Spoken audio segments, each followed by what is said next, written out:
Good morning. And welcome to the great west side of Chicago and the mighty 28th Ward here. Mayor said I couldn't complain this morning, so I'm still waiting on the elevator and I'm still waiting on breakfast, but I'm not complaining this morning. But again, it's great to be in the North Lawndale community. Many people don't know my family is actually from North Lawndale. And when Invest Southwest kicked off, I did come, but I did come kicking and screaming because of Garfield Park. But as I can tell, the communities that make up the 28th Ward, by and large, have been included, and the mayor's been very gracious and grateful in what we've been able to accomplish here at Ogden Commons. This little small square area in my community here encompasses a total of almost 15,000 jobs between the hospital, the movie industry. As you pulled up, you saw that they were doing some filming today. Lots of opportunities have been created here, and this particular building will be a part of the cornerstone of what is happening here in the North Lawndale community. I want to thank my colleague, Alderman Michael Scott, who I share North Lawndale with, as well as the other aldermen, a part of the Invest Southwest program. So again, we're just glad that this project is moving forward and coming to fruition. And I want to thank Mount Sinai, the partners at CenterSpace, McHugh, and Boyd Construction for the work they've done to make the community part of this project. And we hope to continue with the additional housing development that will occur on this particular site going forward. We have some more exciting things to do in Invest Southwest. And again, I want to bring up my colleague to the south of me, Alderman Michael Scott.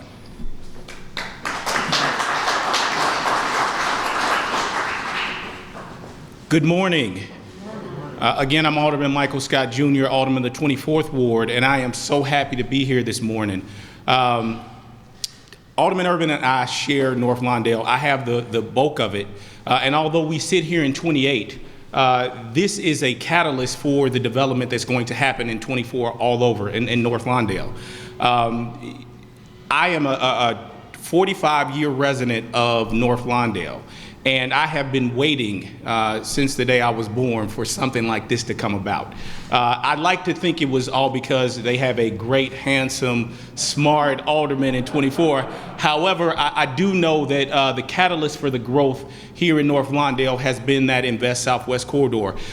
We have been focused like a laser on this corridor and how we invest in good jobs and invest in our community. It is I think a real token of this administration, or how you look at this administration, to talk about how many people have been involved in Invest Southwest and what is going to happen along the corridor of Ogden. We have North Lawndale Coordinating Council, we have Sinai, we have so many partners that have been a part of this roundtable that is going to bring development to their community, development they want to see, not development that is going to be handed to them. And I think that is the best part of Invest Southwest. It is growth from the community. And that is all because of our mayor, somebody who is focused on equity, somebody who is, from the time I got in office, I talked to her about investment in the west side of Chicago, and every time I've talked to her, she has delivered. And so I would like to bring to the podium my friend, our mayor of the city of Chicago, Lori Lightfoot.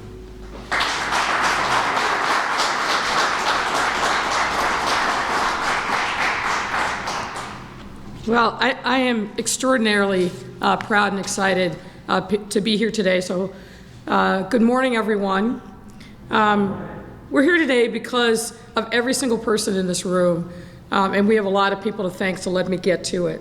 I'm going to start with thanking West Side Alderman Jason Irvin, West Side Alderman Michael Scott, and I also want to thank our many community partners, including Craig Chico, Executive Director of the Back of the Yards Neighborhood Council, as well as our many private and philanthropic partners here and who have really been with us on this journey and made this moment possible. I want to also thank Melvin Buckley, the owner and franchisee of a Steak and Shake, who's with us today. I also want to acknowledge and give special thanks to our Commissioner of Planning and Development, Maurice. This is really, I think, exemplifies his vision for what equitable development will look like across our city. I want to acknowledge CHA CEO Tracy Scott, who's here, will be an important part of this work, as well as my Deputy Mayor for Economic and Neighborhood Development, Samir Mayakar. When I became mayor, I called upon our city to forge a new path with equity and inclusion as our guiding principles. And before my team and I even took our first step into City Hall, we started talking about ways to bring investment to the South and the West Side. Why? Because these neighborhoods that make up the Great West Side and the South Side had been neglected for way too long. And what we were interested in was transformative, visible change, not just transactional outcomes. And truly and fully unlocking the potential of our communities and our entire city by uplifting and honoring the talent of the residents and families that live right here in neighborhoods like North Lawndale. We knew we had a high mountain to climb, but we also knew this. Throwing a lot of money at something would not be enough. It wouldn't work. We also knew that having the city come down and, as Alderman Scott said, tell communities, we're doing this for you, and we're doing it this way, is absolutely the wrong way to do anything. In order for us, the collective us, to be successful, we need to start by listening to the very communities we wanted to work in partnership with to transform. We need to embrace the spirit behind the saying, nothing about me without me.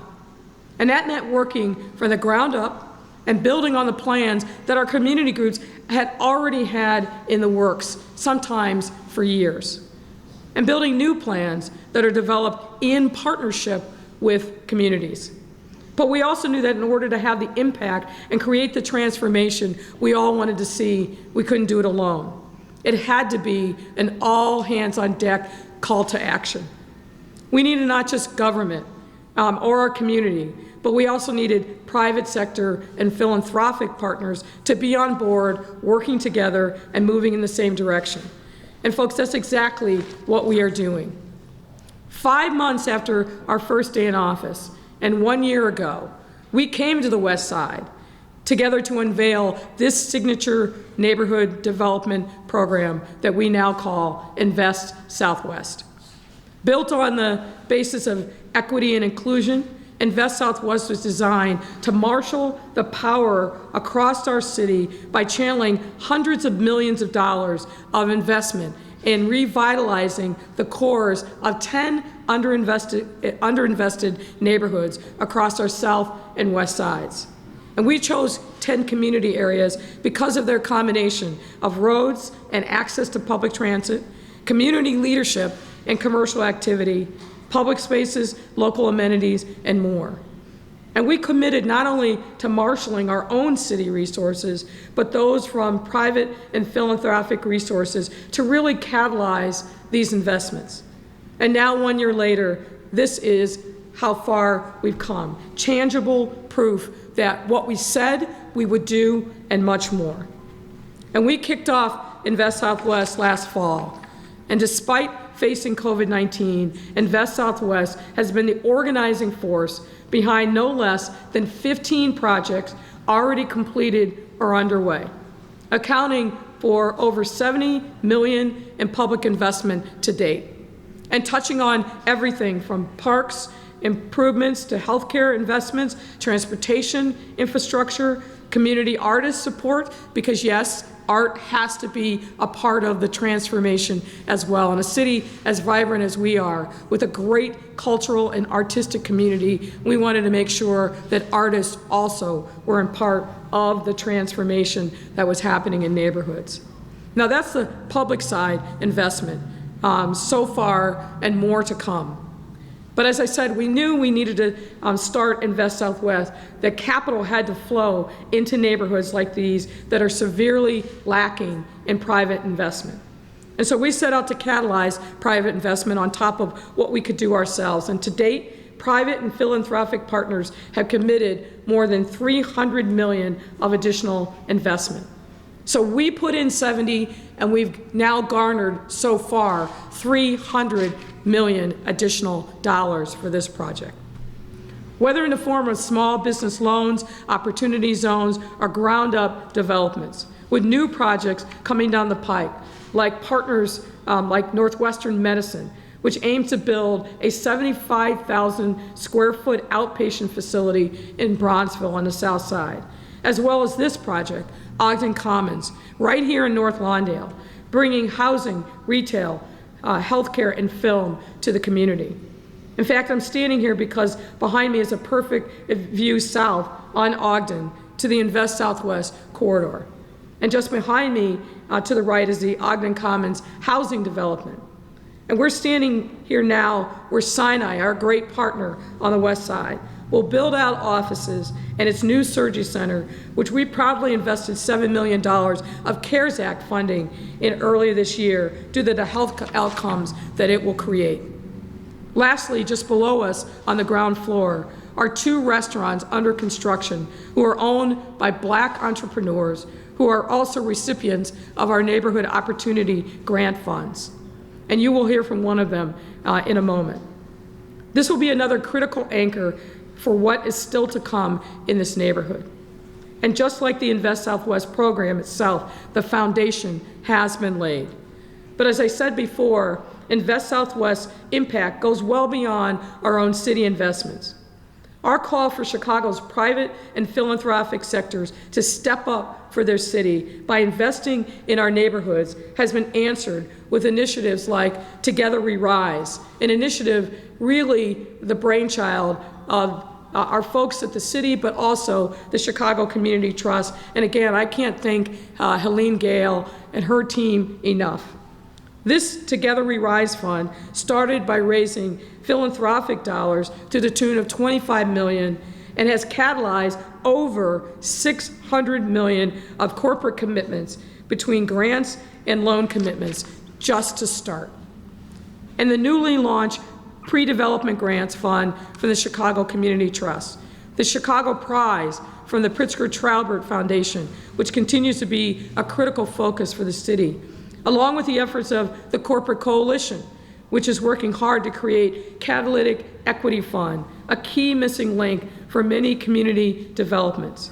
The Entrepreneurs of Color Fund created by J.P. Morgan Chase, and the commitments of Starbucks, Fifth Third Bank, and BMO Harris. The Community Investment Corporation, and many more. All of these efforts are aligned with Invest Southwest. But it's not only about the financial commitments. Efforts like Invest Southwest also require the coordination and efforts of initiatives such as the Chicago Emerging Development Initiative and YIELD, which are leading the way to mentor and create opportunities for Black and Latinx developers. So that when we look at these neighborhoods years from now, we know the progress was made because of the efforts of neighborhood residents themselves who took control of their own destiny, and we supported those efforts. And none of this would have been possible without all of you, the people on the ground in our neighborhoods. Let me say again, having the city come down and tell you we're doing this for you and we're doing it this way is the wrong approach, and you know that.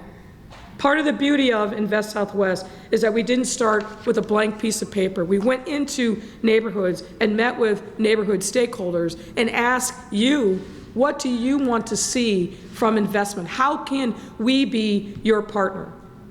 And plugged into the energy from residents and families and small business owners already on the ground who want to see their community change and transform in the right ways that include them and their vision. Residents, families, and small business owners and community leaders sharing your needs and what they want to see happening in your communities. We could not be more excited about the organizations and individuals bringing even more local voices and representation to the monthly neighborhood roundtable infrastructure we have started to build since April. And I want to take this opportunity to acknowledge Rodney Brown from the New Covenant CDC, who's here in the audience and who's our corridor manager here in North Lawndale. And we'll also hear from Craig Chico, who will be our corridor manager for Back of the Yards. This is just the beginning of something great and special happening in our city. We've laid the foundation, and as we move into our second year, we're going full steam ahead with new partnerships, more RFPs for development, new supports for minority developers, more alignment with our violence prevention plan, and new regional business centers for small business supports and opportunities, and visible infrastructure plans underway. We want our communities to see what we are doing and not just hear about it. Now, before I turn things over to Commissioner Cox, I want to add a few last words. To everyone who's listening in every corridor across the city, let me reaffirm, we are here as your partners in co-creating a brighter, more vibrant future that uplifts not just a single neighborhood, but in doing so, uplifts an entire city. We must be in this together. Nothing can stop us. As evidenced by the work that's happened here in Ogden Commons, we won't be stopped by a pandemic. We won't be stopped by economic and fiscal challenges, because we are more determined and united than ever to lean into our values and make sure that we continue forging a path for more inclusive development in every neighborhood in our city that has been deprived of development for way too long. I am honored to be a part of this incredibly transformative work. I thank all of you for your hard work and the work that's to come. It is really a great day in Chicago when we see the manifestations of our work, when we focus like a laser beam on spreading hope and opportunity to neighborhoods that haven't seen it for too long. We know how to do this. It's just a matter of us being intentional about bringing everybody in to the greatness of Chicago. Thank you very much, and it's my honor to welcome Commissioner Maurice Cox to the podium.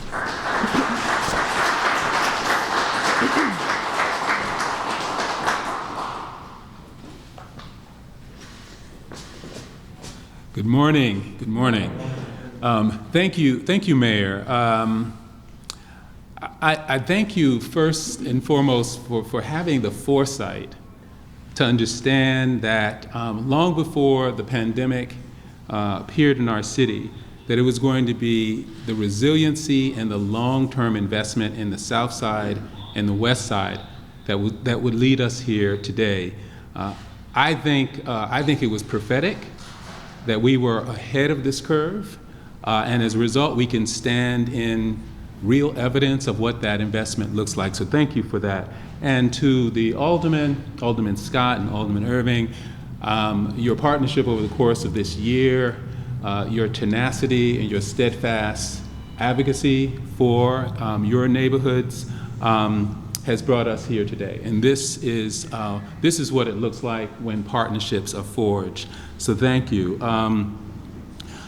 Invest Southwest was launched. It was a very simple idea that we could bring equitable development to the South Side and the West Side of Chicago, and that we could grow our neighborhoods again, but grow them inclusively.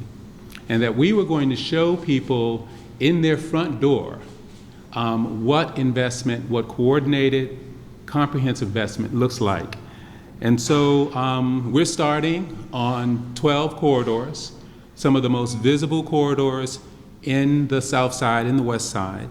And we want to signal to everyone passing through that investment has arrived.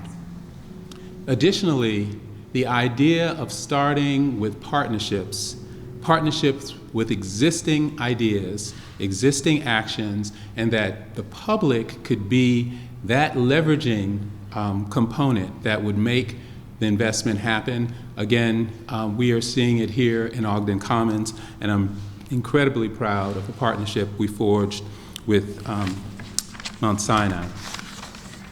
So the other part of this, which is really important to us, is how do you prepare a community that for so long has not seen investment to embrace divestment that can be driven by their own vision? And to do that in the middle of a pandemic, well, we had to pivot to a virtual format and conduct these roundtable conversations in every Invest Southwest neighborhood. And to date, we've conducted over 80 conversations with residents who are telling us what the shape and form of development in their neighborhoods should look like. We've done this by building an amazing team of neighborhood planners who are dedicated to those specific geographies. And through these roundtable conversations, communities are telling us where the opportunities lie, what are the assets that they would like to hold up and celebrate, and how we should focus that investment. So in Inglewood, there was an abandoned fire station, and they asked us to build Inglewood Square around that fire station. In Austin, a Laramie Bank on Chicago Avenue, they held up that building, long since vacant, and said, build the Invest Southwest strategy around this incredible asset. So we've been following that community's lead, and even in Auburn Gresham, working with the Greater Auburn Gresham CDC that became the Chicago Prize winners, we decided to market the property directly across the street from their investment so that we can amplify and assure that they will succeed. That's how these partnerships are working across the city. And so understand this idea of the city fostering requests for proposals for private development, this is entirely new. This is practically radical for this city to introduce private investment to communities that we love and allow those communities to drive the vision of what that investment will look like. And you're going to see examples like this spring up over the course of the next year. We released those first 3 RPs. We're releasing 4 more by the end of the year. So Back of the Yards is already working on what that vision will be. Bronzeville is coming next. South Chicago is also poised. And I'm forgetting one. And Lawndale, because we are here. It feels like we're already doing it, and it's going to be an amazing transformation, not just of single buildings, but of the entire public realm. So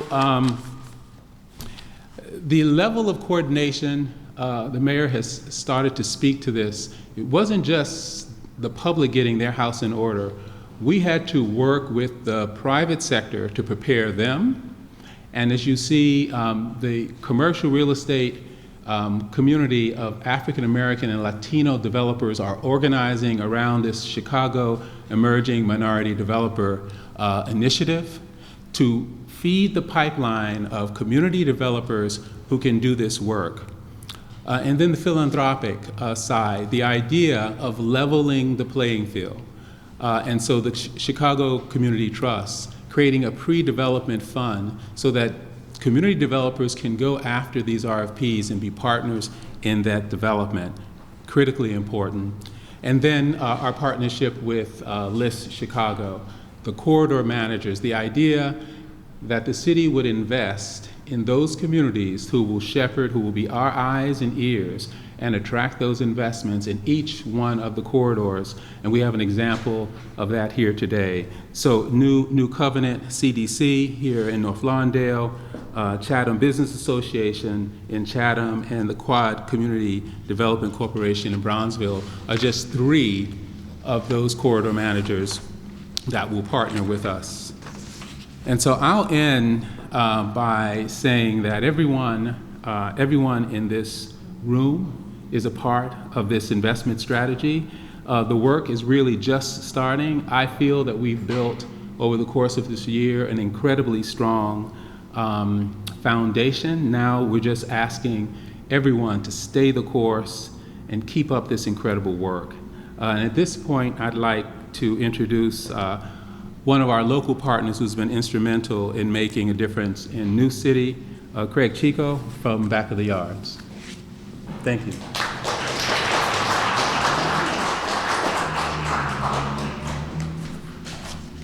Morning, everyone. My name is Craig Chico, and I'm from the Back of the Yards Neighborhood Council. We are fortunate to be one of those communities that is included in the Invest Southwest initiative.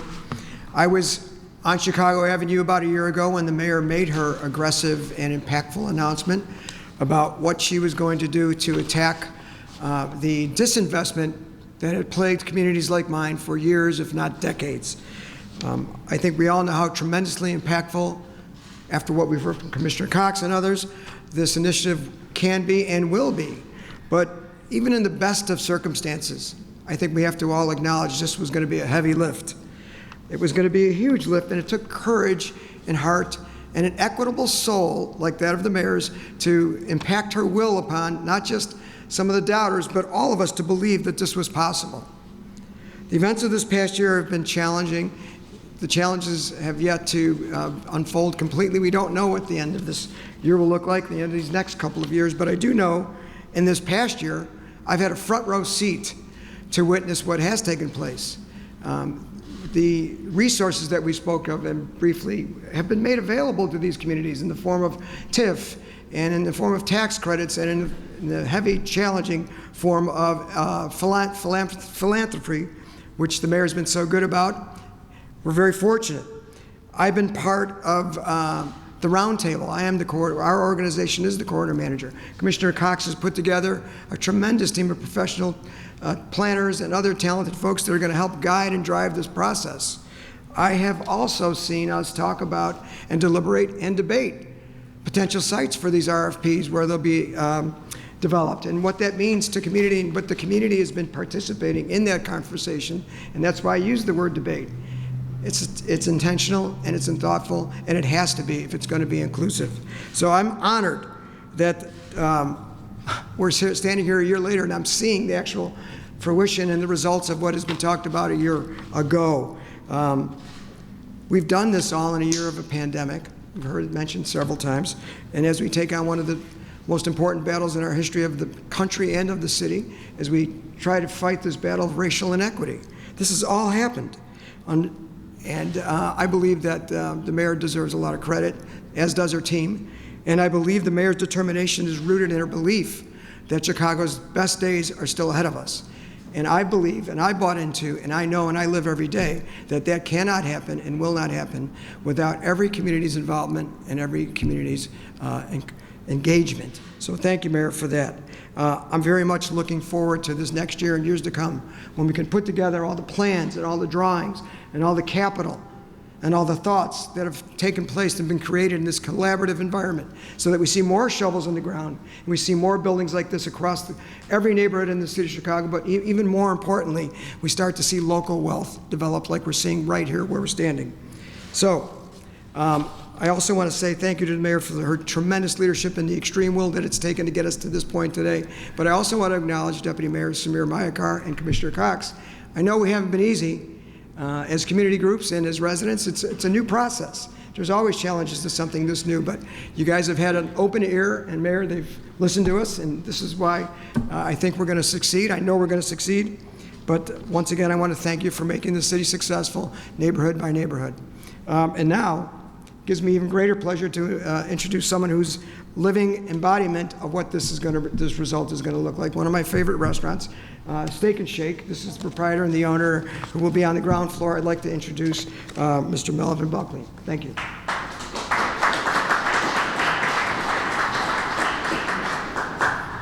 Good morning, good morning, good morning. It is a pleasure to be here. I'm excited to be here. When I look at the collaboration between the City of Chicago, Mount Sinai, and the Habitat of Humanity, it is an incredible feat, and everyone's to be commended for it. I'm 58 years old, and to see a program that's all-inclusive, this has got to be one of the first. So to be on the receiving end and being able to bring a brand like Steak and Shake here to the West Side is truly a blessing. I've come a long way. I've been with McDonald's for 17 years as an operator, and about 3 years ago I transitioned to Steak and Shake, and many say, why would you do that? Why would you do that? Well, there's a lot of reasons. One, it gave me a little more leverage to provide jobs in the communities that I think needed it. This kind of program that assists us from a grant perspective goes one step further. There are more things in our community that we need, and one of those things is training. So when you are awarded grants and things of that nature to open, particularly during a pandemic, it just allows you to pull back do training so that the patrons of this community, when they come to these stores, they're pleased at what they see. And so it's exciting for me because that's a part of the dream that has been very difficult to do when you're trying to run a business and you've got to put everything you've got in it to get it open. Oddly enough, we just opened a second store in Frankfurt, which had closed. And the charter for Steak and Shake is for me to develop stores in the city of Chicago, and I'm excited about that. 1322 South Halsted was our first store a couple of years ago, and I had the pleasure of actually being the contractor because we do have a small construction company. Used to be a Jamba Juice. We gutted and put it back together, and the city has really embraced it very well. It is our hope to build a number of stores throughout the city of Chicago. So these kinds of programs are amazing. I gotta say that leadership is probably one of the most difficult things to do.